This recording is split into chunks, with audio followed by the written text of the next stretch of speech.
కొండ చాలా చాలా ఆశ్చర్యకరమైనటువంటి క్షేత్రం. కోటప్ప కొండ మీద పరమశివుడు ఉంటాడు.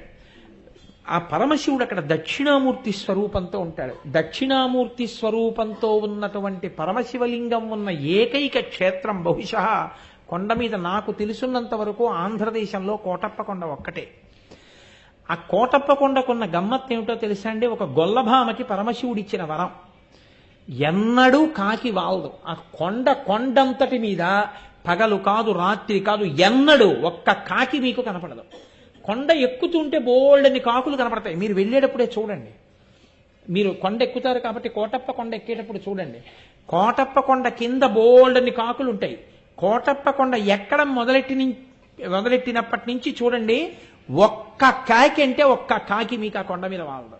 ఎక్కడా ఓ చెట్టు మీద రాతి మీద వాలదు. కారణం, ఒక గొల్లభామ రోజు అక్కడ ఉన్నటువంటి శివుడికి తీసుకొచ్చి అన్నం పెడుతుండేది, పెరుగు అవిని. ఆయన తింటుండేవాడు. నువ్వు ఊళ్ళోకి రా అంటుండేది ఆవిడ. అంటే ఆయన నవ్వేసి ఊడుకునేవాడు. దక్షిణామూర్తి ఆయన నిశ్శబ్దంగా ఉండేవారు. ఆవిడ ఒకరోజు తీసుకొస్తూ చల్లకుండా తీసుకొచ్చి అక్కడ పెట్టింది. పెట్టి కూర్చుంది బడలికి. కూర్చుంటే ఒక కాకి వచ్చి వాలితే ఆ పెరుగు కుంట కింద పడిపోయింది. అయ్యయ్యో, పైనున్న పెద్ద ఆయనకి పెరుగు పట్టుకెడుతున్నాను, ఈ దిక్కుమాలిన కాకి వాలి పెరుగంతా కింద పడిపోయిందని బాధపడింది. బాధపడితే పరమశివుడు వృద్ధ బ్రాహ్మణ రూపంలో కిందకొస్తున్నవాడిగా కనపడి, నీకు వరం ఇస్తున్నాను, ఇక మీద ఎన్నడూ ఈ కొండ మీద కాకులు వాలవన్నాడు. అంటే అంత చిన్న కోరికతో సహా తీర్చేశాడు అక్కడ. ఆ కోటప్ప కొండ గురించి పెద్దలు ఏం చెప్తారంటే, అక్కడికి వెళ్ళి కానీ ఈశ్వరుణ్ణి సేవిస్తే జాతకంలో గురుబలం పెరుగుతుందని చెప్తారు. గురుబలం పెరిగితే మిగిలినటువంటి గ్రహాలు ఏవైనా సరే, పాపపు గ్రహాల బలం ఉన్నా కూడా గురుగ్రహం కానీ బలంగా ఉంటే జాతకుడు రక్షణ పొందుతాడు. గురుగ్రహం అనుగ్రహం పొందాలంటే కోటప్ప కొండ వెళ్ళి సేవించమని చెప్తారు. నేను ఒకసారి శృంగేరి వెళ్ళినప్పుడు, శృంగేరిలో భారతీ తీర్థస్వామి వారి తల్లిగారు, ఆ మహాతల్లి అక్కడే ఉంటారు. పీఠంలోనే ముందు ఒక గదిలో, ఆవిడెప్పుడు బయటికి రారు. ఆ తల్లి దగ్గరికి నేను వెళ్ళి ఒక మాట అడిగానమ్మా, జగద్గురువు కదా, మహానుభావుడు శంకరాచార్యులు వారు అధిష్ఠించినటువంటి పీఠం, శంకరాచార్యుల వారు ప్రతిష్ఠించిన పీఠం, అటువంటి పీఠానికి పీఠాధిపత్యం వహించేటటువంటి వ్యక్తి మీ కడుపున పుట్టడం అంటే మాటలు కాదు. ఏ పుణ్యం వల్ల అటువంటి మహాపురుషుడు పుట్టాడని మీరు అనుకుంటున్నారమ్మా? మీకేదో కారణం తెలుస్తుంది, తెలియకుండా ఉండదు. దయచేసి నాకు చెప్పండి అమ్మా అన్నాను. నాయన ఏముంటుంది నాయన చెప్పడానికి అన్నారు ఆవిడ. నేను అందరూ వెళ్ళిపోయాక మళ్ళీ అడిగాను. అందరూ వెళ్ళిపోయాక అడిగి లోకం అంతటికీ చెప్పుకొస్తున్నాను, అది వేరు మాట అనుకోండి. అలా కాదమ్మా, మీకేదో కారణం ఉంటుంది, ఖచ్చితంగా మీకు తెలుస్తుంది, ఏ కారణానికే అంతటి మహాత్ముడు మీ కడుపున పుట్టాడమ్మా అని అడిగాను. అడిగితే ఆవిడ నాతో ఒక మాట చెప్పారు. నరసరావుపేటలోనే ఆవిడ కడుపున పడ్డారు భారతీ తీర్థస్వామి. నేను చిన్నతనంలో మా తండ్రి గారు ప్రతిరోజు కూడా మడి కట్టుకుని కోటప్ప కొండ ఎక్కి పరమశివుడికి నీళ్లు పోసుకుని కిందకు వచ్చేవారు అభిషేకం చేసి.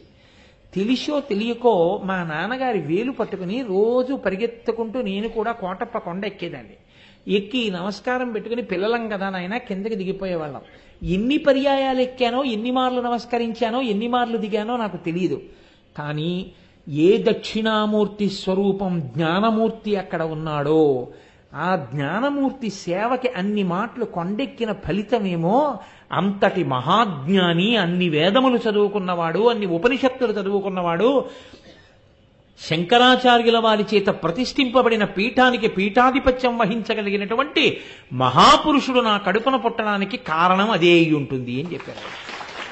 కోటప్ప కొండ అంత ప్రఖ్యాతమైనటువంటి క్షేత్రం, మీరు చూసి తీరాలి. అవ్యాజమైనటువంటి ప్రశాంతత ఎంత గొప్పగా ఉంటుందో కోటప్ప కొండ. ఎక్కడెక్కడి వాటికో వెడతాం, ఇక్కడే ఉన్న అంత మహాత్మ్యం కలిగినటువంటి క్షేత్రాలని మనం వదిలిపెట్టేస్తుంటాం. అటువంటి కోటప్ప కొండ దర్శనం చేస్తారు. మీకు నేను ఇంకొక మాట చెప్తున్నా. శృంగేరి పీఠాధిపత్యం స్వీకరించడానికి ముందు భారతీ తీర్థస్వామి వారు వైరాగ్యంతో అక్కడికే వచ్చి కూర్చుని ఎప్పుడు వేద పాఠాలు చదువుకుంటుండేవారు. ఆయనతో పాటు వేదం చదువుకున్న సహాధ్యాయి ఒక ఆయన ఇప్పటికీ కోటప్ప కొండలో అర్చకత్వం చేస్తున్నారు. ఆయన అభిషేకం చేయడం మీరు చూడండి. నేనైతే ఏం చెప్తానంటే, ప్రసాద్ బాబు గారు ఒకసారి చూపించండి, మీరు హరిప్రసాద్ గారిని అడిగి ఏర్పాటు చేసి చూపించండి, అందరూ చూస్తారు. ఆయన అభిషేకం చేస్తుండగా మీరు చూడండి, మీరు ఆశ్చర్యపోతారు. ఇలా ఉంటుందా అభిషేకం అంటే అని తెల్లబోతారు. ఎందుకంటే శివలింగానికి అభిషేకం చేసేటప్పుడు మీరు దానిమ్మ పళ్ళు అక్కడ పెట్టారనుకోండి, ఆయన మంత్రంలో తొట్టుబాటు ఉండదు, స్వరం తప్పదు. ఆయన దానిమ్మ పళ్ళు తీసి ఇలా ఈ చేతిలో పెట్టుకుని ఈ చేతితో పట్టుకుని ఇలా అంటారు, అంతే. దానిమ్మ రసం శివలింగం మీద పడిపోతుంది. ఖర్జూరం పళ్ళు ఇస్తే అవి ఇలా చేతి మీద వేసుకుని ఇలా పెట్టి ఇలా అంటారు, అంతే. ఖర్జూర రసం శివలింగం మీద కారిపోతుంది. బిందెలెత్తి నీళ్లు పోసి మంత్రం సుస్వరం, స్వరం కూడా తప్పరు. అలా దానిమ్మ పళ్ళని కూడా ఇలా నొక్కి రసం చేసేస్తారు అభిషేకం. చూసి తీరాలి నిజంగా అభిషేకం. ఏమాత్రం అవకాశం ఉన్నా ఏర్పాటు చేయండి.